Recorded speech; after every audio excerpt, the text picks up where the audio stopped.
ఈ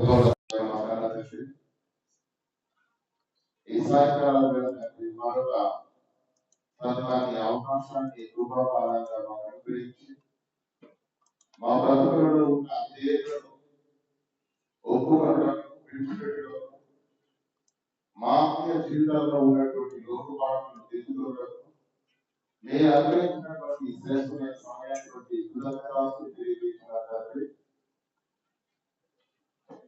ఈ సమయంలో తండ్రి మా బ్రతుకులను వేధించడానికి తండ్రి ఏ వాడమైతే తండ్రి మాకు నేర్పించబోతున్నారు అట్టి వాటిని సూటిగా స్పష్టంగా వీరులకు గ్రహించినట్టు నాకు మాకు అందరికీ జ్ఞానోదయాన్ని సిద్ధపడిన మనసు తెలియజేయవలసింది వేడుకుంటూ అల్పమైన భాషలో మాట్లాడబోతున్నారు తండ్రి పరిశుద్ధాత్మ దేవుని సహాయం చేత నన్ను బలపరిచి మీ పిల్లల యొక్క హృదయాంతరంగాలు రోజుగా మీ మాట్లాడే వాక్యాన్ని అవకాశాన్ని నాకు అనుగ్రహించవలసింది వేడుకుంటూ ఘనత మా ప్రభావం మీరాగా ప్రారంభిస్తూ యేసుక్రీస్తు ప్రభువుని ప్రశస్తమైన నామములో ఈ వాగ్దానాలను వేడుకుంటున్నాము ప్రభువుకి ఆమేన్.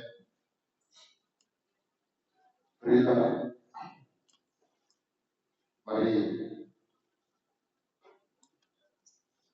అనేక దినాలుగా బైబిల్లో రాయబడినటువంటి యేసుక్రీస్తు ప్రభువు చేసినటువంటి బోధనలను మరి అక్షరాలుగా పాఠాలుగా వింటున్నాము నేర్చుకుంటున్నాము.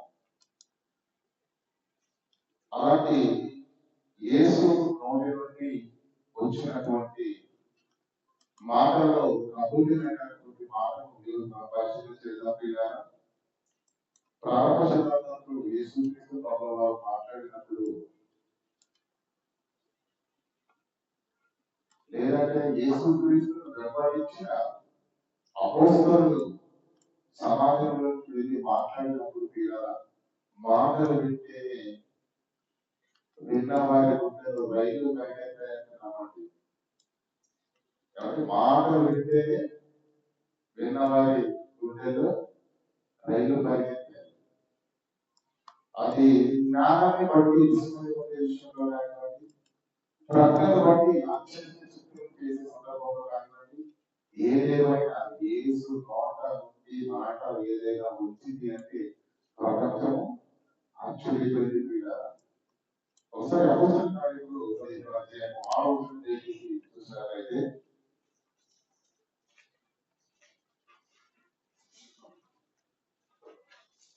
అపోస్తలుల కార్యములు 15వ అధ్యాయం 6వ వచనం.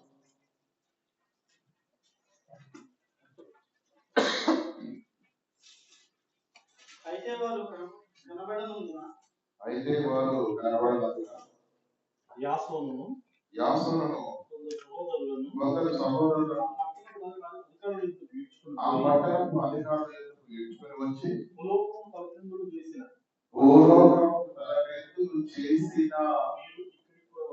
మీరు ఇక్కడికి కూడా ఎవరి గురించి రాయబడిన మాట ప్రారంభ శతాబ్దంలో యేసుక్రీస్తు బోధనలను విని జ్ఞానాన్ని హృదయాంతరంగాలను భద్రపరుచుకొని మహాజ్ఞానాన్ని సంపాదించుకున్నటువంటి ఆదిమ క్రైస్తవులు అపోస్తలుడైన పౌలు అతనిలో ఉన్నటువంటి సహకారాల గురించి ఆనాటి సమాజం ఏదో తెలుసా, వీరు భూలోకమును తలపెద్దుగా చేయువాడు. అంత శక్తి వల్ల మా మాటతో ఏంటంటే ఎవరు భూలోకము తలపెద్దు చేయువాడు ఇక్కడికి కూడా. అంటే ఆనాడు క్రైస్తవుల మాటలో ఉన్న జ్ఞానం ఎంత, ఆశ్చర్యం ఎంత. క్రైస్తవులు మాట్లాడితే లోకం నివ్వెరపోయి వినాలి, నివ్వెరపోయి విన్నది కూడా. ఏమండి భూలోకం తలపెద్దు చేసిన వీరు ఇక్కడికి కూడా వచ్చున్నారు. క్రైస్తవులు మాట్లాడితే అంత గొప్పగా ఉంటే క్రీస్తే మాట్లాడితే చెప్పండి. క్రీస్తే మాట్లాడుతుంటే గొప్ప ఉంటుంది, చాలా గొప్ప ఉంటుంది, చాలా గొప్ప ఉంటుంది. యేసుక్రీస్తు మాటలు ఈ భూమి మీద ఎప్పుడైతే యేసు మాట్లాడడం ప్రారంభించాడో ప్రపంచం విస్తుపోయింది. లూకాసు వార్త 2:40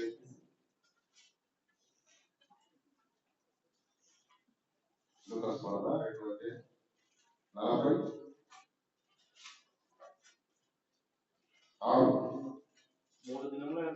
3 దినములైన తర్వాత ఆయన దేవాలయంలో బోధకుల మధ్య కూర్చుని వారి మాటలను ఆలకించుచు వారిని ప్రశ్నలు అడుగుతూ ఉండగా చూసింది. యేసుక్రీస్తు యెరూషలేముకు ఏటేటా తల్లిదండ్రులు వెళ్తారక యేసుక్రీస్తును కూడా తీసుకెళ్లారు.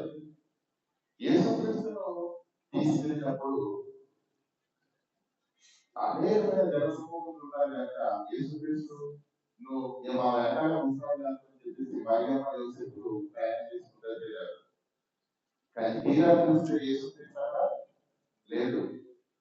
మా కుమారుడు వెళ్ళిపోయాడని చెప్పేసి మళ్ళా అందరి పరిస్థితులను వెనక్కి చూస్తే 3 దినములైన తర్వాత ఎక్కడ కూర్చున్నాడు?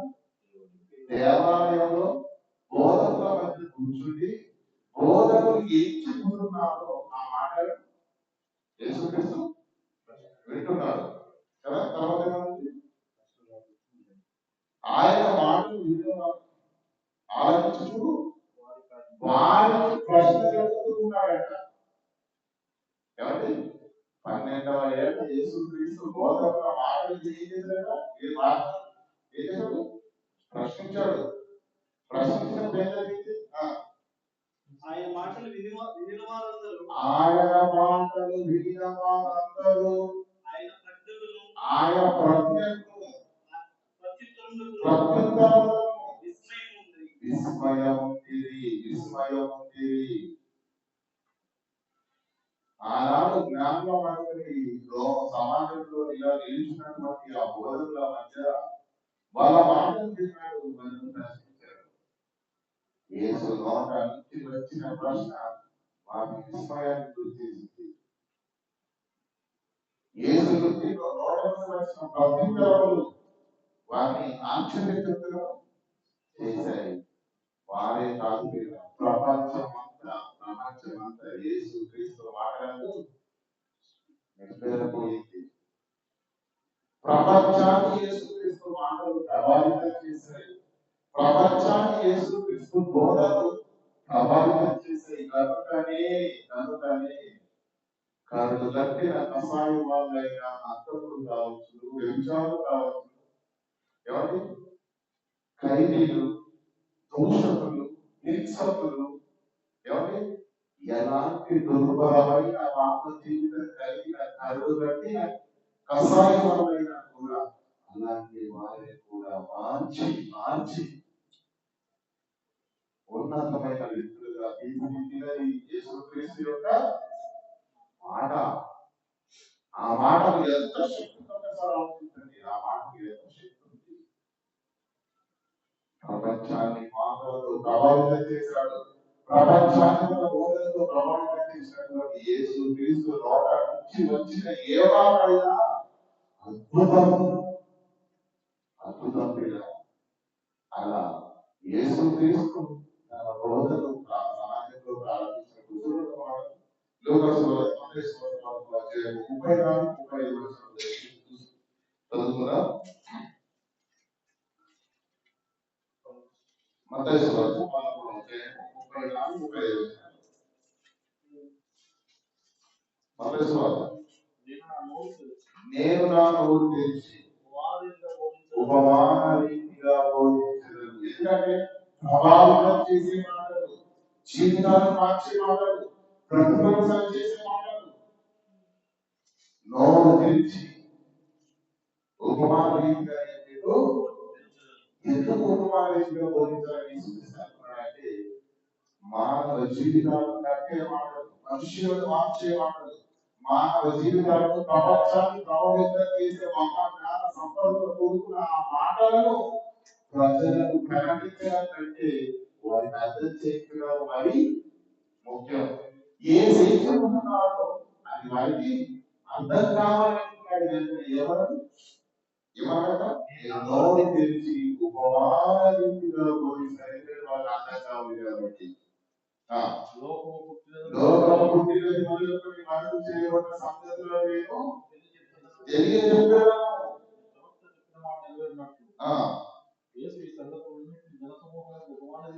జన సమూహమునకు ఎలా వచ్చాడు? ఉపమాన రీతిగా బోధించాడు. ఉపమానము లేక వారికి ఏమి, ఎందుకు ఉపమానం లేకుండా ఏం మాట్లాడలేదు అంటే, ఏం మాట్లాడినా యేసుక్రీస్తు మహాకారం, ఏం మాట్లాడినా బలమైన మాట, ఏం మాట్లాడినా జ్ఞానమైన మాట, ఏం మాట్లాడినా యేసుక్రీస్తు జీవితాలను కట్టే మాట, ఎలాంటి కరువులకి అద్భుతమైన మాట, అద్భుతమైన మాట కనుక ఆ మాట వారికి అర్థం కావాలి అనుకున్నాడు కానీ, వారికి అర్థం చేయించాలనుకున్నాడు కానీ, ఉపమానము లేక వారికి ఏమి బోధించలేదు. ప్రతిదీ ఉపమానం చెప్పాడు, ప్రతిదీ ఉపమానం చెప్పాడు. అంటే యేసుక్రీస్తు ఇంటెన్షన్ తెలుసా? దేవుడు ఏదైతే యేసుక్రీస్తు చెప్పి పంపించాడో వర్షం చెప్పమని, ఆ మాటలు చెప్పాలనుకున్న యేసుక్రీస్తు వారికి అర్థము చేయించాలనుకున్నాడు. వారికి అర్థం చేయించాలనుకున్నాడు. ప్రతి మాట ఇచ్చిందని ఉపమానం లేకుండా వారికి ఏమి బోధించలేదు. మార్క్స్ 7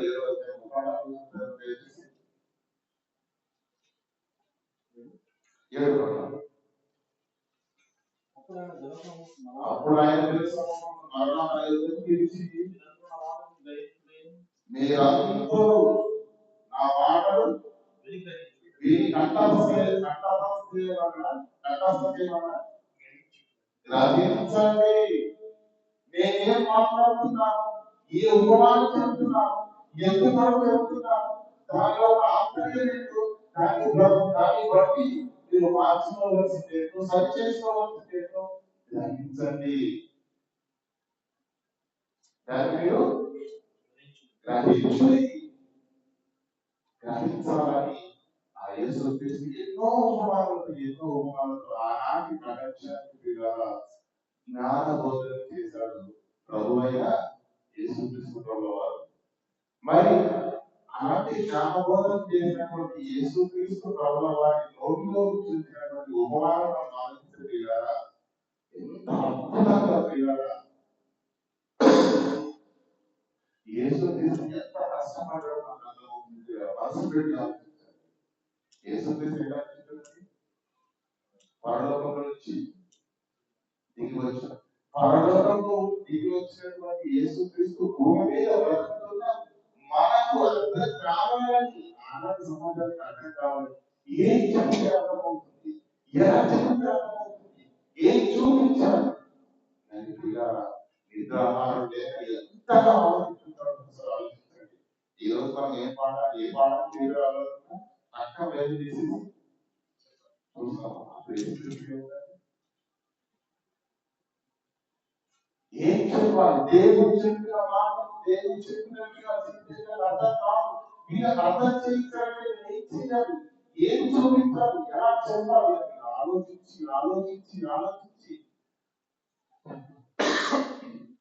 అనునిత్యం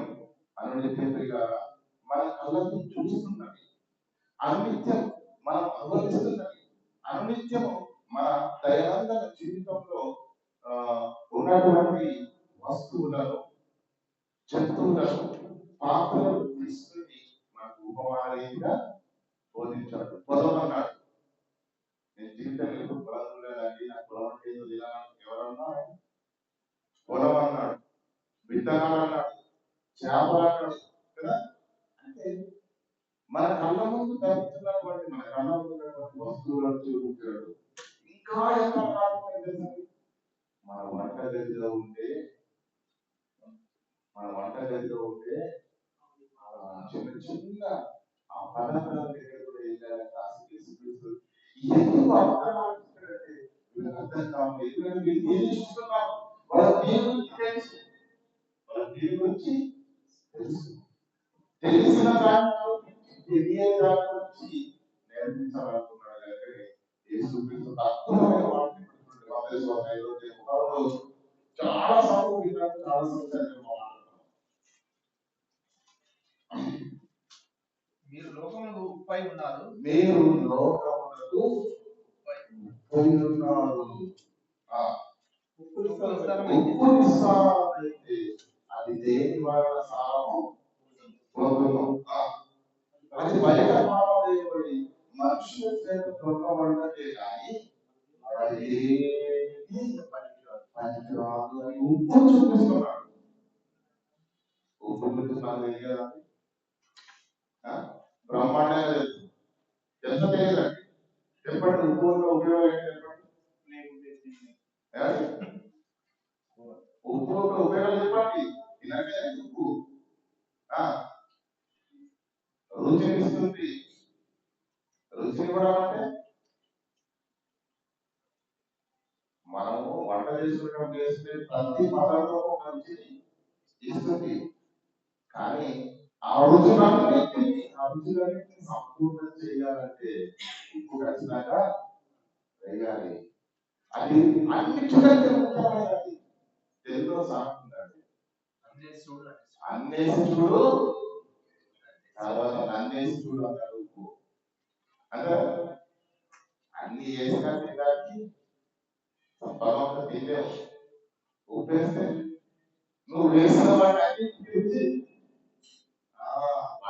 సంపూర్ణమైన రుచి అన్నేసి చూడు నన్నేసి చూడు అంటే ఉప్పు లేని ఆహారం ఎంత చక్కగా ఉంటుందో, ఎంత రుచి లేనిగా ఉంటుందో, ఎంత అసహ్యంగా ఉంటుందో మనకు బాగా తెలుసు. అంటే వంటలో ఉప్పు ఎంత ప్రధానమైన అవునా కదా? రెండవ ఏంటి? ఉప్పు ఒకటి రుచి చెప్పాడు కదా, ఇంకా చెడును నివారిస్తుంది. చెడును ఏం చేస్తుంది? నివారిస్తుంది. చాలా బ్రహ్మాండంగా కాదు కదా? ఎట్లా చేస్తుంది? ఆ జలమూకలన్నీ ఒక్కసారిగా శుభ్రపరచబడాలి అంటే వాటికి ఉన్నటువంటి ఆ నీసు వాసన తొలగిపోవాలంటే అంటే ఎంతటి చెడునైనా కడగలూలి దాన్ని పరిశుభ్రపరిచే శక్తి ఏంటంటే ఉప్పులో ఉంది. Very good. ఇంకా పదార్థాలను నిల్వ చేసే శక్తి కూడా ఉప్పు ఉంది. అవునా? ఆవకాయ పెట్టుకుంటాం కదండి, టమాటా పచ్చడి కానివ్వండి, మన అన్ని రకాల పచ్చడి పెట్టుకుంటాం కదండి. ఉప్పే కడి 3 రోజుల్లో పారేయాలని. పదార్థాన్ని ఎక్కువ కాలం నిల్వ ఉంచాలంటే ఉప్పు అనేది ఖచ్చితంగా ఉపయోగించాలి. లేకపోతే ఉప్పు వల్ల ఎన్ని ప్రయోజనాలు ఉన్నాయి. ఉప్పు లేకపోతే కూరే లేదు, ఉప్పు లేకపోతే పదార్థాన్ని నింపే చేయలేదు, ఉప్పు లేకపోతే చెడును తీసివేయలేము, కడగలేము. ఇదంతా చూస్తున్న మానవ సమాజానికి, ఇదంతా తెలిసిన మానవ సమాజానికి యేసుక్రీస్తు ఒక్క మాట చెప్పాడు, నా మాటలు విని నన్ను వెంబడిస్తున్న క్రైస్తవులారా, మీరు లోకానికి ఉప్పు. మీ కూరకు ఉప్పు ఇది కాక ఉప్పు అంటే మీ కూరకి ఏంటి మన సముద్రం ఉప్పు అయితే కాస్త లాగుంటుంది, లాభాలు ఉంటుంది. ఇంకా మన ఈ మధ్యకాలంలో చూడండి ఐరోడిస్ ఉప్పు అంటారు, సన్నగా ఉంటుందండి. ఏంటి సన్నగా ఉంటుంది. నీ కూరకు ఉప్పు ఇది, లోకానికి మీరు చెప్పండి, లోకానికి మీరు మీరు మీరు మీరు మీరు అని అన్నాడు. తన మాటలు పెట్టు తను వెంబడిస్తున్న తన అనుచరులైన వారిని క్రైస్తవులను ఉద్దేశించే మాట అన్నాడు, మీరు లోకానికి ఉప్పు. ఉప్పు లేని కూర ఎంత చక్కగా ఉంటుందో, క్రైస్తవులు లేని లోకం కూడా అంతే, అంత విధిగా ఉంటది. ఉప్పు చెట్టు బాగుంటుంది.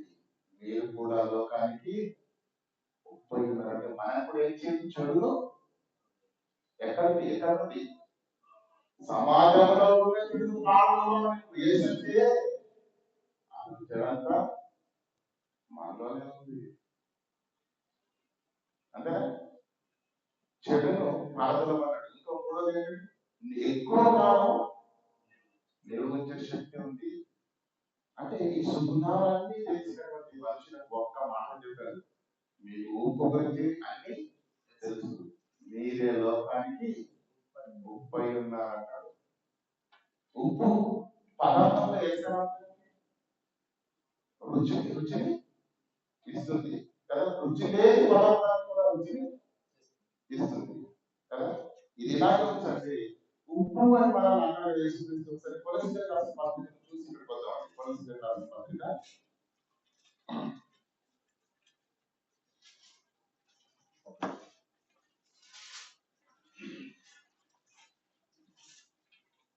4వ అధ్యాయం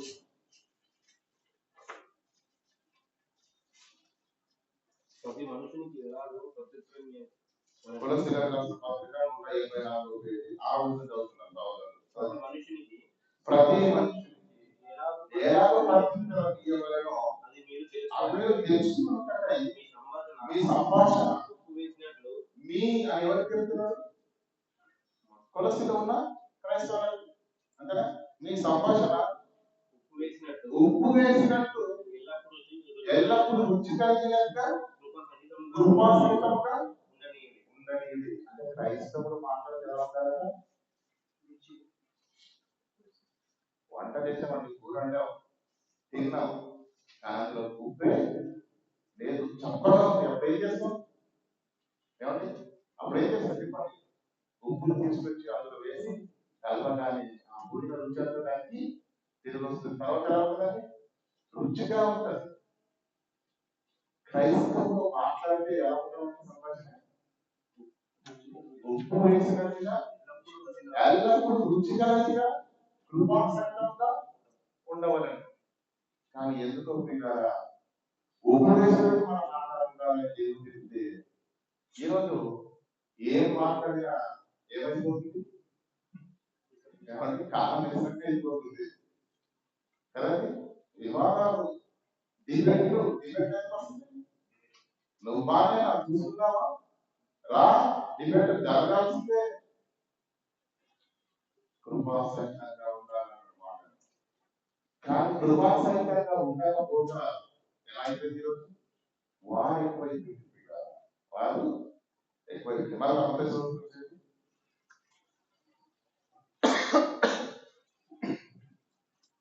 మీరు లోకమునకు ఉపయోగాలు ఉప్పు నిస్సారమైతే, ఏమంటే ఉప్పు నిస్సారమైతే అది దేని వలన సారము పొందును అన్నాడు. ఇప్పుడు చాలా జాగ్రత్తగా ఉప్పుకున్న లక్షణం ఏంటి? ఉప్పుకున్న గుణం ఏంటి?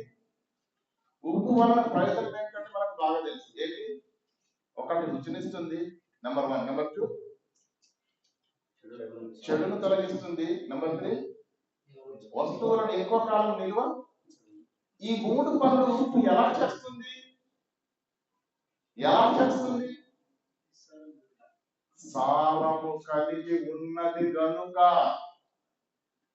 దేవుడు ప్రకృతిని సృష్టించినప్పుడు ఉప్పు ఏ రుచినైతే ఇచ్చాడో, ఉప్పు ఏ సహజత్వాన్ని ఇచ్చాడో, ఉప్పు ఏదైతే సారాన్ని దేవుడు ఇచ్చాడో అది ఉన్నది కనుకనే రుచినిస్తుంది, అది ఉన్నది కనుకనే శుభ్రపరుస్తుంది, అది ఉన్నది కనుకనే వస్తువుల నిలువ. ఆ సారమే నిస్సారమైతే, ఆ నిస్సారమైన ఉప్పును తీసుకొచ్చి వేస్తే నిస్సారమైన ఉప్పును తీసుకెళ్ళి ఎవరిని చెడు తొలగించొచ్చా? చేపలను కడిగితే అనిసిపోతా? నిస్సారమైన ఉప్పు గురించి నేను మాట్లాడుతున్నాను. అంటే ఏ ఉప్పులోనైతే రుచి ఇచ్చే గుణం ఉందో, ఏ ఉప్పులోనైతే చెడును తొలగించే గుణం ఉందో, ఏ ఉప్పులోనైతే వస్తువులను ఎక్కువ కాలం నిల్వ చేసే గుణం ఉందో, ఆ ఉప్పు ఆ గుణాన్ని కోల్పోతే అదే మాట దానికి అర్థం. అది ఉప్పు నిస్సారం అయితే అది దేని వలన సారము పొందుతుందండి. మళ్ళా కొందరు ఏం చేయాలని అది బయట పారవేయాలి. అది బయట మనుషుల చేత రొక్కబడటకే కానీ మరి దేనికి పనికిరాదు. ఉప్పు ఉన్న ఉపయోగాలు చాలా గొప్పవి. ఉప్పుతో సమాజం చాలా పని ఉంది. ఉప్పు లేకుండా పూట గడవదు. కానీ అది ఎప్పుడు ఆ ఉప్పు సారం కలిగి ఉంటేనే అది మన జీవితాల్లో ఉపయోగపడుతుంది. ఆ ఉప్పే నిస్సారం అయితే, సారం లేనిదైతే ఏమైపోతుంది? అది బయట పారవేయబడి మనుషుల చేత తొక్కబడేదిగా దేనికి పనిచేయదు అని చెప్పి ఏమంటున్నాడు? పైన ఏమన్నాడు? వీరు లోకమునకు పోయి ఉన్నారు. ఉప్పు నిస్సారం అయితే బయట పారవేయబడి మనుషుల చేత తొక్కబడుతుంది. మరి క్రైస్తవుడు నిస్సారం అయితే ప్రశ్న. క్రైస్తవుడు ఎందుకంటే ఉప్పు నిస్సారం అయితే బయట పాడేస్తుంటారని చెప్పాడు. క్రైస్తవుని ఏకకుండా మీరు లోకానికి ఉప్పరివారు.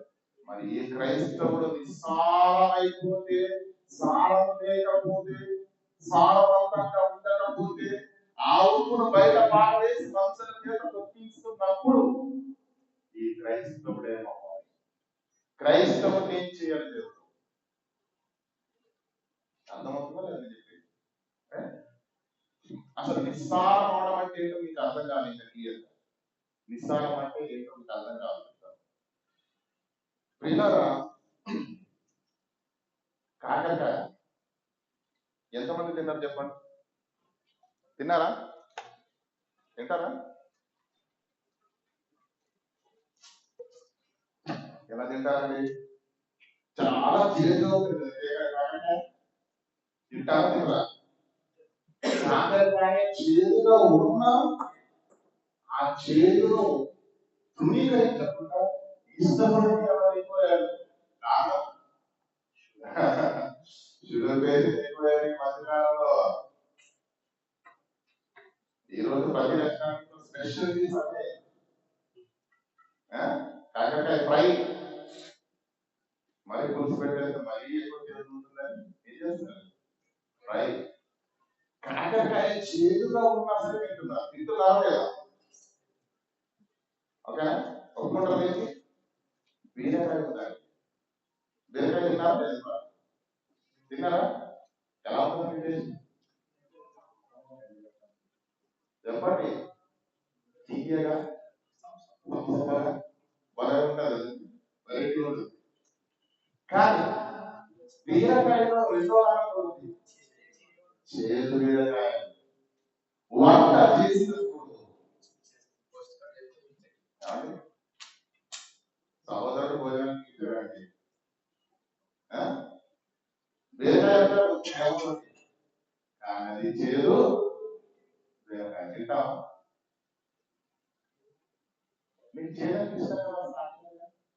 కాకరకాయ ఎప్పుడు వచ్చాయి వదిలిపెట్టడం. కాకరకాయ చేరుకుంటే తింటావు, బీరకాయ చేరుకుంటే ఏ అక్కడ ఉన్నది చేదు, ఇక్కడ ఉన్నది చేదు. అక్కడ తింటే సమస్య లేదు. బీరకాయలో ఉన్న చేదు తినడానికి సమస్య ఏంటి? ఏ ఆ చేదు ఆరోగ్యం ఈ చేదు కారణం పనిచేయదు. కారణం కాకరకాయ చేదు ఉండడం సారం. దాని సహజ లక్షణం అది. ఆ లక్షణాన్ని కలిగి ఉంటే అది కాకరకాయ. బీరకాయ సహజ లక్షణం ఏంటి? తీపిగా ఉండాలి. అది చేదుగా మారింది అంటే ఏమైపోయింది? తన సారాన్ని కోల్పోయింది, తన సహజత్వాన్ని కోల్పోయింది, తన రుచిని కోల్పోయింది.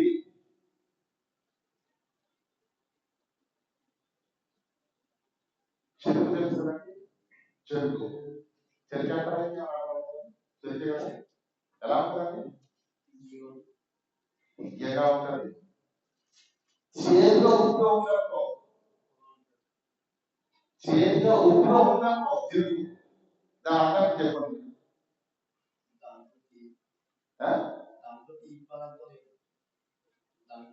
సారం లేదు, దాంట్లో ఏం లేదు, సారం లేదు. అప్పుడప్పుడు మనం ఏమంటే నాన్ వెజ్ అంటున్నప్పుడు కానీ ఈ మిరపకాయల పొడి దాన్ని వేసుకుంటాం.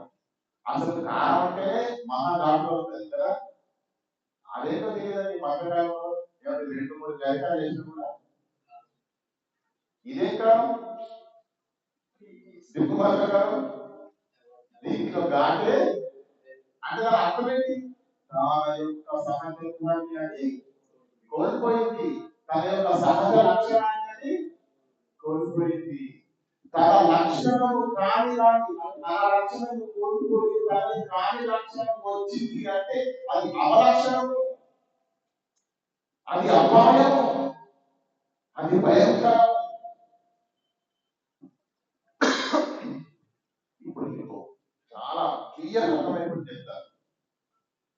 వంట చేసుకొని తింటున్నారు కదండి, తింటున్నారు లేదా? రాత్రి మాంసం కూరను, చికెన్ కూరను, చేపల పులుసు ఏదో పెట్టారండి, వండుకొని తింటే ఎంత హ్యాపీ ఉంటారు, ఎంత రుచిగా ఉంటుందండి. ఉంటుందా ఉండదా చెప్పండి? తినలేదా ఇది? ఉంటుంది కదా, ఉంటుంది. ఈ రోజు చేసినటువంటి మాంసం కూర రుచి 3 రోజుల తర్వాత తినండి, ఇదే ఏమైంది? ఏమైంది? తన రుచిని కోల్పోయింది, తన నాణ్యతను కోల్పోయింది. అంటే రుచి మారింది అంటే అర్థం ఏంటి? తన సహజత్వాన్ని అది కోల్పోయింది, తన యొక్క రుచిని అది కోల్పోయింది అని అర్థం.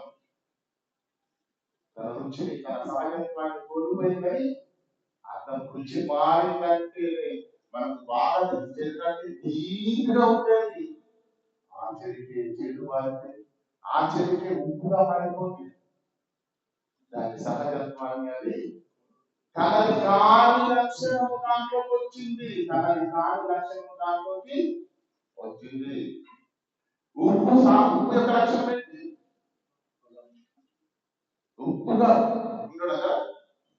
అది దాని లక్షణము దాంట్లో ఉంటేనే దానికి విలువ, దాంట్లో ఉంటేనే అది ఇస్తుంది, దాంట్లో ఉంటేనే అది చెడు శుభ్రం చేస్తుంది, దాంట్లో ఉంటేనే అది ఏం చేస్తుంది? వస్తువుల విలువ చేస్తుంది. ఆ లక్షణం అది కోల్పోతే, తనకున్న లక్షణాన్ని కోల్పోతే ఏం చేయమని దేవుడు దాన్ని బయట పారవేసి మనుషుల చేత త్రొక్కడానికి తప్ప మరి ఇంకే పనికి కూడా అది ఉపయోగపడదని చెప్పినప్పుడు అక్కడ ఏమన్నాయండి? మీరు లోకానికి ఉప్పై ఉన్నారు అని మనల్ని దేవుడు సూచించినప్పుడు ఇంతకి మన సహజ లక్షణం ఏంటి? మన ఉప్పు నిస్సారమవడం అంటే మనకు అర్థమైంది కదా, మనం లోకానికి ఉప్పు అని చెప్పాడు కదా దేవుడు. మరి మనం నిస్సారం అయిపోవడం అంటే ఇంతకి మన సహజ లక్షణం ఏంటి?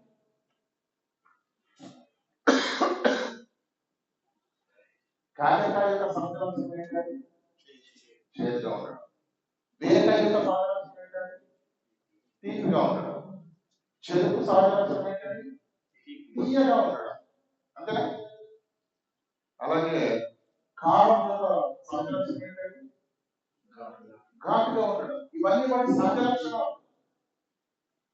అయితే మీరు లోకానికి ఉప్పై ఉన్నారని యేసుక్రీస్తు చెప్పారు కదా.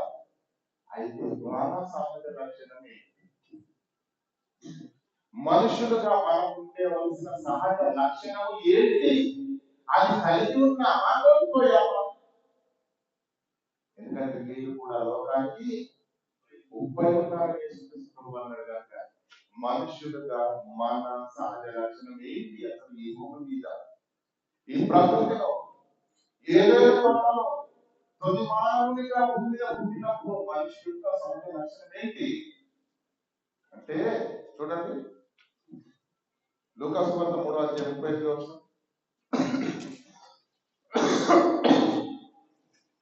మనిషి యొక్క సహజ లక్షణం. దేవుడు ఈ లోకానికి పంపుతూ మనకు ఇచ్చినటువంటి సహజ లక్షణం ఏంటి? చదవండి 3:38. కేనాను ఏనోషుకు ఏనోషు షేతుకు షేతు ఆదామును పుట్టి ఆదాము దేవునికి కుమారుడు. మనుషులపైన మన సహజం ఏంటి మనం ఆలోచిస్తున్నప్పుడు మనందరి ఆధారమైన ఆలోచిస్తే ఏమవుతుంది?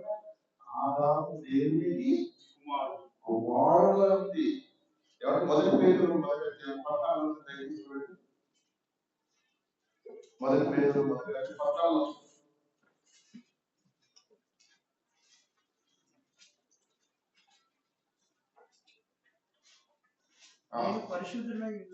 దేవుడు భూమి మీద పుట్టిన మనుషులంతా నా పిల్లలు కనుక నేను చక్కని కనుక ఏమంటున్నాడంటే నేను పరిశుద్ధుడై ఉన్న ప్రకారము మీరు కూడా పరిశుద్ధులుగా ఉండాలి. అది సహజ లక్షణం. అది నాకు మొదటి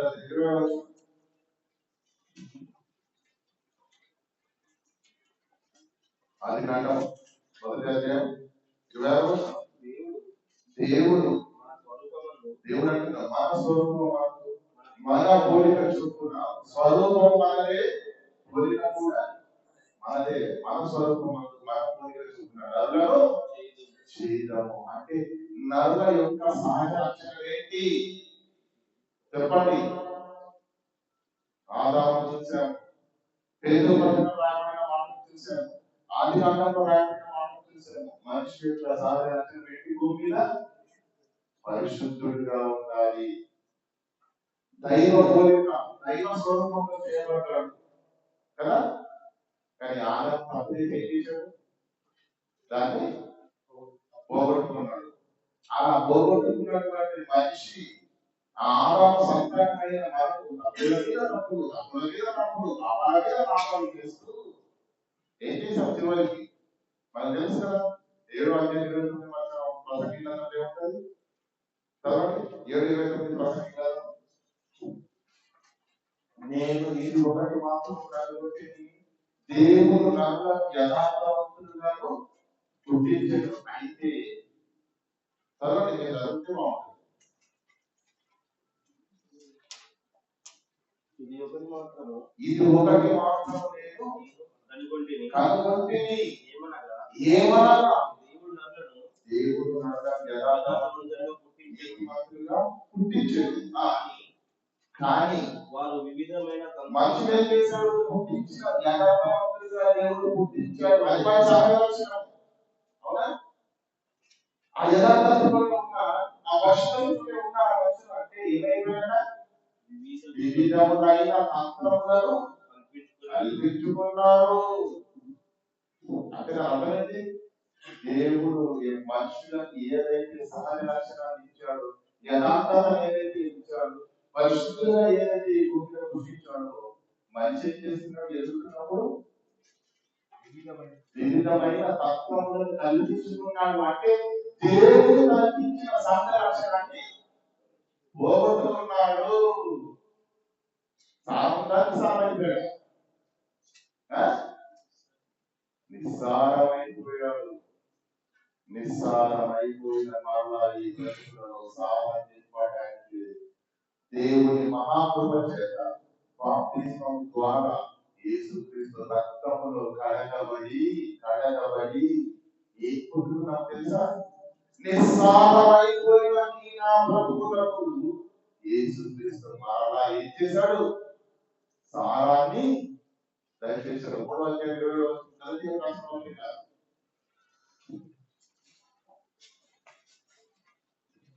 3వ అధ్యాయం 27వ వచనం. క్రీస్తు యేసులోనికి బాప్తిసం పొందామంటే మీరేమనుకున్నారు? నీళ్ళలోకి వెళ్ళి ఇలా ఉద్దేశం అనుకున్నారేమో కానీ దాని అర్థం, దాని భావం, దాని అర్థం తెలుసా? క్రీస్తు యేసులోనికి బాప్తిసం పొందిన మీరంతా క్రీస్తును ధరించుకున్నారు. ఎవరిని? నిస్సారమైపోయిన నా బ్రతుకులకు బాప్తిసం ద్వారా ఏదైతే తెలుసా? నువ్వెవరిని ధరించుకున్నావు? క్రీస్తు సారం లేని వాడు, క్రీస్తు సారం కలిగిన వాడు, పవిత్రుడు, దైవ పోలికలో ఉన్నవాడు. అలాంటి క్రీస్తును మనం ధరించుకుంటే, అలాంటి క్రీస్తును మనం ధరించుకుంటే మరలా ఏం కావాలి?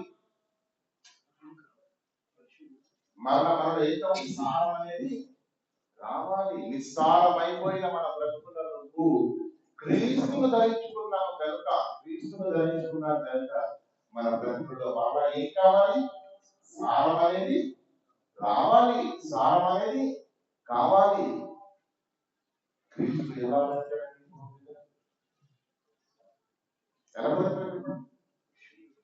పరిశుద్ధులుగా తగ్గించుకున్నాడు. మనందరిలో ఇష్టమైన దైవం కనపరిచాడు.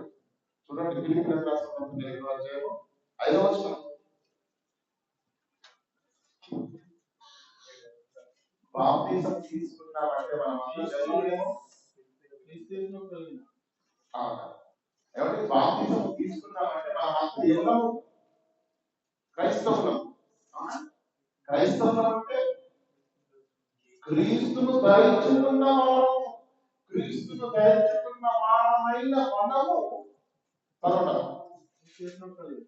క్రీస్తు యేసును ఎక్కడ క్రీస్తును ధరించుకున్నావు కదా నేను క్రీస్తు యేసును ధరించుకున్న నీకు నాకు ఉండవలసిన క్రీస్తు యేసునకు కలిగిన ఈ మనసు మీరు కూడా కలిగి ఉండండి. ఆయనను ధరించుకున్నారే తప్ప ఆయన మనసు లేదు. ఆయన ధరించుకున్నారు తప్ప ఆయన పేరు లేదు.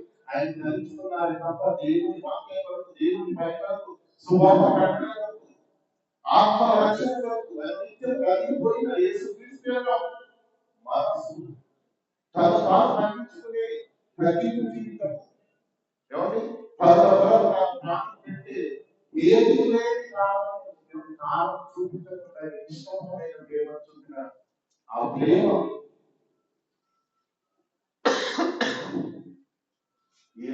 యేసునకు కలిగిన మనసు మీరు కలిగి ఉండండి. యేసునకు కలిగినటువంటి మనసు మీరు కలిగి ఉండండి. ఏ మనసు కలిగి ఉండాలంటే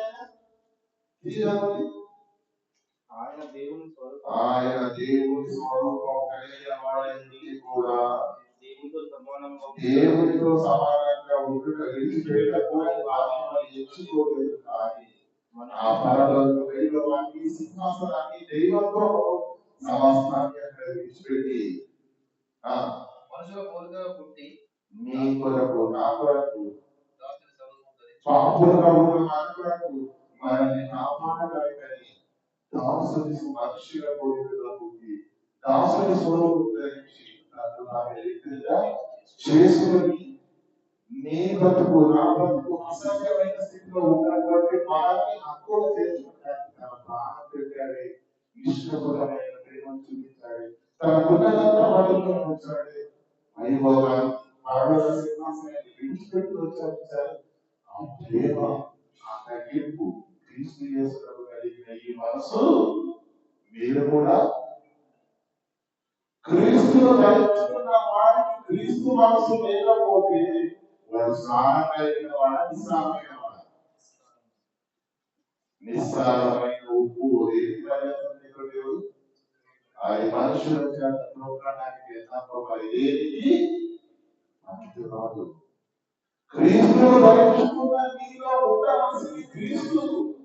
క్రీస్తు మనసు ఉండాలి, క్రీస్తు ఆలోచన ఉండాలి, క్రీస్తు భావన ఉండాలి, క్రీస్తు చేసినటువంటి పనులు తుదముట్టించే సంకల్పం కలిగిన వాడే ఉండాలి. క్రీస్తు కలిగినటువంటి సంకల్పాన్ని మనం కూడా కలిగి ఉండాలి. క్రీస్తు యేసునకు కలిగిన మనసు మీరు కలిగి ఉండండి. ఇప్పుడు చూసినటువంటి లేఖనాలు లూకాసు 3:35 ఆదాము దేవునికి కుమారుడు. 1:14 నేను పరిశుద్ధుడైన లేక మీరందరూ పిల్లలు, నా గర్భంలో నుంచి పరమాత్మైన నేను మీలోకి మిమ్మల్ని జీవాత్మగా విభజించి ఆనాడు నాశనాలకు ఉన్న ఆనంలోకి పంపారు. మీరంతా నాలో చేరిన వాళ్ళే కనుక మీరందరూ కూడా పరిశుద్ధులు. నేను పరిశుద్ధులైన మీరు కూడా పరిశుద్ధులుగా ఉండాలి. కానీ పరిశుద్ధులైన దేవుడికి పుట్టిన మనంతో దేవుడు మాట్లాడుతున్నప్పుడు ఆ పరిశుద్ధత లేకపోవడము సారం కలిగి ఉన్నట్ట నిస్సారమైపోయినట్ట. మొదటిసారి పుట్టినప్పుడు మనుషులు వివిధమైన తత్వాలను కల్పించుకుని తమ బ్రతుకులను దేవుడికి అవిధేయంగా చేస్తున్నప్పుడు మరలా నిస్సారమైపోయినటువంటి ఉప్పు దేనికి పనికిరాదన్నాడు. దేని వలన కలగలేదు అన్నాడు. అలాంటి పరిస్థితుల్లో నన్ను యేసుక్రీస్తు భూమి మీదకి వచ్చి తన ప్రాణం పెట్టి మనందరి విస్తారమైన జీవితాల్లో సాహాన్ని ఇప్పి వెళ్ళాడు. బాప్తిసం మనందరం ధరించుకున్నాం, క్రీస్తును ధరించుకున్నాం. కాబట్టి మొదటిసారి ఈ మంత్రులుగా ఉంటే క్రీస్తు బాప్తిసం ద్వారా మరలా దేవుడు మరలా కృపను ప్రేమించి మనకు సహాయం చేసినప్పుడు చేయడానికి క్రీస్తు యేసు కలిగిన మనసు కలిగి ఉండాలా అవుతా, క్రీస్తు యేసు కలిగిన తగ్గిపోతాలా అవుతా. యేసు క్రీస్తు మీ కొరకు బాధపడ్డాడు. యేసు క్రీస్తు మీ కొరకు చేయబడిన ప్రయత్నం. అది ప్రజలు అందరూ తమ సొంత కార్యములను ఎదుర్కొంటున్నారు కానీ యేసు క్రీస్తు కార్యములను చూడరు. ఇదే దిగుమతి, ఇదే క్రీస్తున్న మాత్రం కాదు. క్రీస్తు యేసు కలిగిన మనసు మీరులో కలిగి ఉండండి. ఎందుకంటే క్రీస్తును ధరించుకున్నాం. మీకు క్రీస్తును ధరించుకున్న క్రైస్తవుల సహజలక్షణం ఏంటో తెలుసా? క్రీస్తు లక్షణాలే క్రైస్తవుల్లో ఉండాలి. ఎందుకంటే బాప్తిసం ద్వారా క్రీస్తును ధరించుకున్నాం. అవి లేవు అంటే అర్థమేంటి? సారం కలిగి ఉన్నావా? ఎందుకంటే సహజ లక్షణం ఏంటి? క్రీస్తుని ప్రేమ, క్షమ, త్యాగం, తగ్గింపు, ప్రేమ కదా. ఆ క్రీస్తును ధరించుకున్న నీలో కూడా ఏముండాలి? ఎందుకంటే క్రీస్తు సహజ లక్షణాలు ఉన్నప్పుడు ఆ క్రీస్తును ధరించుకున్న నీలో కూడా ఇవే సహజ లక్షణాలు ఉండాలి. లేవు అంటే ఏంటి? కాలం ఘాటుగా లేక సంతానం అర్థమేంటి? నిస్సారమైపోయింది, తన సహజ లక్షణాన్ని కోల్పోయింది. అలాగే క్రైస్తవమైన వాళ్ళు లేకపోతే క్రీస్తు లక్షణాలు, క్రీస్తు మనస్సు, క్రీస్తు ఇష్టాన్ని, దేవుని ఇష్టాన్ని నెరవేర్చడానికి ఆయన పడిన నీరు నాకు లేకపోతే మనం సహాయం కలిగిన వారము కాదు. ఉప్పు నిస్సారమైతే బయట పాడడానికి క్రైస్తవులు నిస్సారమైతే క్రైస్తవులే లోకానికి ముఖ్యంగా కాదు. ఈ క్రైస్తవులే నిస్సారమైతే ఆ లోకం కూడా అర్థమవుతుంది. క్రైస్తవులు ముఖ్యంగా ఈ ఉప్పు లోకానికి రుచించేది క్రైస్తవులే. చెడు మాట్లాడేవాడు క్రైస్తవులే. ఇంకో కాలం ఏమో ఇచ్చేవాడుగా మనకి ఉప్పు వచ్చినప్పుడు అసలు ఈ ఉప్పు నిస్సారమైతే ఈ ఉప్పు లోకానికి ఏది పనికిరాదు, లోకానికి పనికిరాదు. మరి ఇలాంటి క్రైస్తవులుగా ఉండవలసినటువంటి మనము, క్రీస్తును ధరించుకున్నటువంటి మనము ఆనాటి భారతదేశంలో మొదలుకొని ఈనాటి వరకు క్రైస్తవ విశ్వాసులుగా విశ్వాస జీవితాలు కొనసాగుతున్న వారిలో ఎవరిలోనైనా యేసును ధరించుకున్న వారికి యేసు యొక్క సహజ లక్షణాలు ఉన్నాయా? చూడండి, యోహాను పత్రిక యోహాను సువార్త 40 యోహాను సువార్త 8:40 మీరు మీ తండ్రి గొప్పవారి యేసుక్రీస్తు ప్రభువు అంటున్నాడు, మీరు మీ తండ్రి భూమి మీద పుట్టిన మనుషులందరూ తండ్రి. భూమి మీద పుట్టిన మనుషులు ఆధారం మన ఇందాక చదువుకున్న 3 పేర్లు ఆదాము దేవునికి కుమారుడు. మన ఆది తండ్రి ఆదాం తండ్రి దేవుడు అయినప్పుడు మన అందరి తండ్రి దేవుడు కదా. కానీ యేసుక్రీస్తు గారు ఏమంటారు? కొంతమంది మనుషులను ఉద్దేశించి ఏమంటున్నాడు? మీరు మీ తండ్రియను. మరి దేవునికి పుట్టిన వాడిలో అపవాది లక్షణాలు ఎలా వచ్చాయి? సారాన్ని తనది కాని అవలక్షణం తనలోకి వచ్చింది అంటే ఇద్దరిగా మాట. సారాన్ని మీరు మీ తండ్రి యొక్క అపవాది సంబంధులు, మీ ఆయనకి ఏమున్నాయట? దురాశలు ఉన్నాయట. మీ తండ్రి దురాశలు నెరవేర్చబోతున్నాడు. వాడు ఆది నుండి నరహంతకుడై ఉండి సత్యవంతులు ఇచ్చిన వాడు కాడు. వాని యందు సత్యమే లేదు. వాడు అబద్ధం ఆడుతున్నాడు. వాడి స్వభావం అనుసరించి మాట్లాడును. వాడు అబద్ధకుడు, అబద్ధాలు జరుగుని ఉన్నాడు. ఈ లక్షణాలు ఎవరి అండి? అపవాదిది. మనుషులందరూ ఎవరండి? దేవుని బిడ్డలు. దేవుని పిల్లలకి దేవుని లక్షణాలు లేకపోగా తనది కాని అవలక్షణమైన అపవాది అవలక్షణాలు మనుషులలో చొప్పించబడ్డాయి అంటే అర్థమేంటి?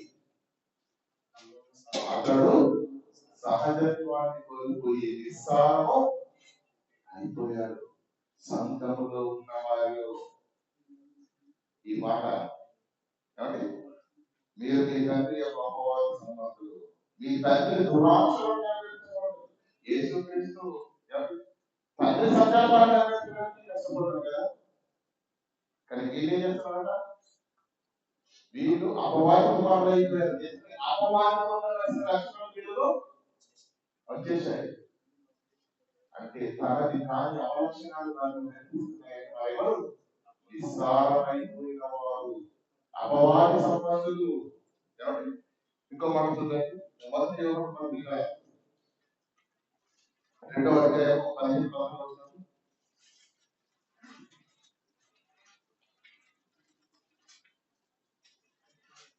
మొదటి యోహాను పత్రిక 2వ అధ్యాయం 15వ వచనం.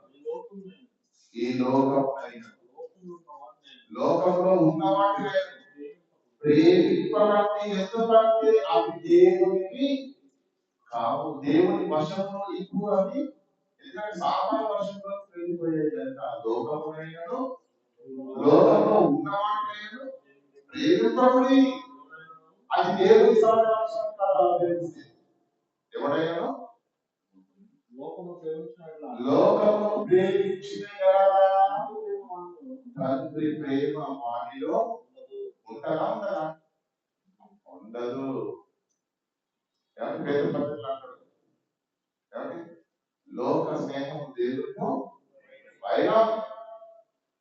లోక స్నేహము దేవుడితో వైరం అన్నాడు. ఇక్కడ ఏమంటున్నాడు?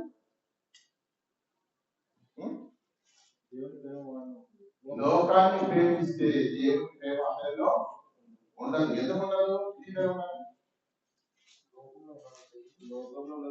లోకంలో ఉన్నదంతా అనగా శరీరాశ, నేత్రాశ, జీవగుణము ఇవి తండ్రి వలన పుట్టినవి కావు. ఎవరి వల్ల పుట్టినవి? ఎవరి వల్ల పుట్టాయి? అపవాది వలన పుట్టినవి. వాటిని ప్రేమించే వాళ్ళు అపవాది సంబంధంలో ఉంటారా? దేవుని సంబంధంలో ఉంటారా? అపవాది సంబంధమే. లోకమును దాని ఆశయు గతించిపోవును. కానీ దేవుని చిత్తము కలిగించువాడు నిరంతరము నిలుచును. మన ఆలోచనలు దేవుని ఎదుర్కొన్నాయి, మన క్రియలు దేవుని ఎదుర్కొన్నాయి, మన ఎవరి అడుగులు దేవుని ఎదుర్కొన్నాయి. దేవుని చిత్తాన్ని ధరించడంలోనే ఉన్నామా? అయితే దేవునిలో ఉండవలసిన క్రీస్తు సహజ లక్షణాలు నీలో నాలో ఉన్నాయి. అలా కాకుండా లోకాన్ని ప్రేమిస్తున్నావా? శరీరాశను ప్రేమిస్తున్నావా? నేత్రాశను ప్రేమిస్తున్నావా? జీవం బ్రహ్మాన్ని ప్రేమిస్తున్నావు, అశాశ్వతమైన దాని కొరకే ఆరాధించబడుతున్నావు. ఈ లోకం శాశ్వతం కాదు. ఈ లోకంలో దేవుని మనం సంపాదించుకుని పోలేమని నీకు నాకు తెలియదు. ఇది తెలిసినా కూడా దేవుని వాక్యం ఎవరైతే బోధిస్తుందో దేవుని చిత్తాన్ని జరిగించుకోవాలి. నిరంతరం నిలుచున్న మాటలు విలువకుండా వాస్తవమైన జీవాన్ని సంపాదించుకోవడానికి వాస్తవమైన జీవితాన్ని సంపాదించుకోవడానికి ఎవరు దేవుని కార్యాలు. దేవుడు మనకు సూచించినటువంటి కార్యాలు చేస్తూ అనేకులకు మన కష్టంలో పొరుగు వారికి బాధపడడం, మనకు కలిగిన దాంట్లో పొరుగు వారికి సహాయం చేయడం, ఇలా నా పొరుగు వారిని ప్రేమిస్తూ ముందుకెళ్ళమని యేసుక్రీస్తు యొక్క బోధ చెప్పింది. పిల్లల లోకంలో ఉన్నది ఏది కూడా అది దేవుడు పుట్టింది కాదు. శరీరాశ, నేత్రాశ, జీవపు లాభం కనుక వాటిని మనము ఒకవేళ మన జీవితాల్లో ఉన్నట్లయితే దేవుని లక్షణం కానీ అవలక్షణం నీలో నాలో ఉందని గుర్తించండి. అవలక్షణం అంటే ఏమంటే రుచి అనేది ఏ పదార్థానికి రుచి ఉంటుందండి. ఏమంటే ఏ పదార్థం తీసుకున్నా ఒక రుచి ఉంటది, కానీ అది 4 రోజుల పులిపోయింది కదా. అప్పుడు తింటావా? ఎందుకు అదే పడలేదు ఎవరు మాట ఎందుకు టేస్ట్ పోయితే ఎందుకు తినట్లేదు? తనది కాని ఆలోచన దాంట్లోకి వచ్చిందంటే పాడైపోయినట్టు కదా, వచ్చిందంటే ప్రమాదం కదా, అది తింటే మనకు జబ్బు చేస్తుంది కదా. ఎంతో చిన్న విషయం మీకు అర్థమైనప్పుడు మనలో దేవునికి కానిది క్రీస్తువు కాని అవలక్షణాలు ఎన్నున్నాయి చెప్పండి, ఒప్పుకుంటారా? ఉన్నాయా లేదా? అంటే మన ఆత్మీయ జీవితం సారం కలిగి ఉందని అనుకుంటున్నారా? నిస్సారమైతే ఉప్పు మనుషుల చేత దొరకబడుతుంది, క్రైస్తవులు నిస్సారమైతే అది చాలా ప్రమాదం. ఎందుకంటే లోక బాధ్యత క్రైస్తవులు పైన దేవుడు పెట్టాడు. మీరు లోకానికి ఉప్పై ఉన్నారన్నాడు, మీరు లోకానికి వెలుగన్నాడు. ఆ వెలుగే నిస్సారమైతే, ఆ ఉప్పే నిస్సారమైతే ఇక లోకాన్ని కాపాడేది కనుక క్రైస్తవుడు వాక్యానుసారంగా ఉండాలి. దేవుని లక్షణము కానీ ఏ అవలక్షణము క్రైస్తవుల జీవితాల్లో ఉండడానికి వీలు లేదు. ఎందుకంటే నేను క్రీస్తును ధరించుకున్నాము కనుక, క్రీస్తును ధరించుకున్న తరువాత కూడా అపవాది అవలక్షణాలు నీలో నాలో ఉండడానికి ఎంత మాత్రము వీలు లేదు. అలా ఉన్నట్లయితే పిల్లల తనది కాని రుచిని పొందుకున్న పదార్థము పాడైపోయింది అని నీకు నాకు అర్థమైనప్పుడు, క్రీస్తును ధరించుకున్న నీలో నాలో క్రీస్తు లక్షణము కాని అవలక్షణం ఉందంటే నేను కూడా పులిసిపోతున్నావు, నేను కూడా పతనమైపోతున్నావు, నేను కూడా నష్టపోతున్నావు. సరిచేసుకోవాలి. క్రీస్తు యేసు నాకు కలిగిన ఈ మనస్సును మీరు కలిగి ఉండండి. లేకపోతే ఎందుకంటే క్రీస్తు లక్షణాలు ఏంటి, క్రీస్తు యొక్క ఆలోచన ఏంటి, క్రీస్తు యొక్క సంకల్పం ఏంటి, క్రీస్తు దేని వరకు పాయసపడ్డాడు, ఆ ఆలోచన మనకు లేకపోతే, ఆ మరణ వెంబడి మనం పరిగెత్తకపోతే, ఆ పని మనం చేయకపోతే మనం నిత్య జీవాన్ని చేరుకోలేదు. ఎందుకంటే యేసుక్రీస్తు నేనే మార్గము నడక అర్థమైంది, నేను నడిచిన మార్గము అంతే కదా. యేసు ఏ విధంగా అయితే దేవుని కొరకు అనేక ఆత్మ రక్షణ కొరకు ప్రజలందరినీ సంచరించడం కొరకు తన ప్రాణాలను పెట్టాడు. మనకు తెలిసిన ఈ జ్ఞానాన్ని కూడా అనేకులకు వినిపిద్దాము. మనకు కలిగిన దాంట్లో నుంచి అనేకులకు పేదలకు సహాయం చేద్దాము. మనకు కలిగిన ఏదైతే భక్తి చేస్తున్నామో అది కేవలం మాటలతో కాకుండా క్రియారూపకంగా భక్తిని చేసి మన యొక్క భక్తి సారాన్ని సంపూర్ణము చేసుకుందాం. ఎందుకంటే క్రియలు లేని విశ్వాసము మృతమని వాక్యం వేసింది కనుక అన్ని విషయాల్లో ప్రేమ కలిగి సత్యం చెప్పుతూ అన్ని విషయాల్లో మనల్ని మార్చుకుంటూ క్రీస్తు వలె ఉండుటకు మనం అన్ని విషయాల్లో ఎదుగుదము గాక, సాగిపోదము గాక. ఆమె ప్రార్థన చేసుకుంటాం. గరుడమైన మా దేవ, కృపూర్ణమైన మా కన్న తండ్రి,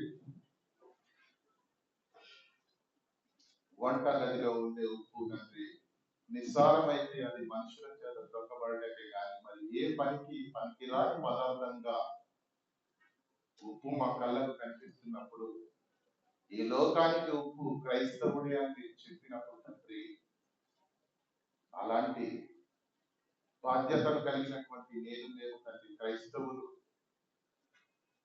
ఒప్పుకుండవలసినటువంటి సహజ లక్షణాన్ని కోల్పోతే అది మనుషుల చేత దొరకబడినట్టుగా క్రీస్తును ధరించుకున్న మేము క్రీస్తుకు ఉండవలసినటువంటి సహజ లక్షణాలైనటువంటి ప్రేమ, త్యాగము, కరుణ, జాలి, దయ క్రీస్తును ధరించుకున్న నాలో మాలో ఉండాలి తప్ప అపవాదికి సంబంధించినటువంటి ఏ అవలక్షణం తండ్రి నాలో మాలో మీరు ఉన్నట్లయితే దయతో క్షమించండి. ఈ మాటలు మీరు వినిపింపజేసి సూటిగా స్పష్టంగా గర్జించినందుకు తండ్రి కృతజ్ఞతాస్తులు తెలియజేసి ఈ మాటలను బట్టి తండ్రి ఎవరి మనసును నొప్పించుకోనకుండా ఈ మాటలను స్వీకరించి నాలో మాలో ఉన్న అవిధేయతను ఒప్పుకొని విడిచిపెట్టి తండ్రి మీ కృపను పొందుటకు మాకు కృపను సమయం దయచేయవలసిందిగా ప్రాధాయపడుతూ మీ కుమారుడైన యేసుక్రీస్తును ధరించుకున్న మేము దైవ సంబంధులుగా ఉండాలి తప్ప సాతాను బారిన పడినటువంటి దుష్టుడైన ఐగుని వలె మేము ఉండకుండా మా ప్రవర్తన విషయం అంతటిలో తండ్రి మమ్మల్ని మేము జాగ్రత్తగా చూసుకుంటూ అన్ని విషయాల్లో మీకు లోబడి బ్రతుకున్నట్టు కృపను సహాయం దయచేయవలసింది పెట్టుకుంటూ క్రీస్తు ప్రార్థన వివేచిస్తున్నాము తండ్రి. ఆమేన్.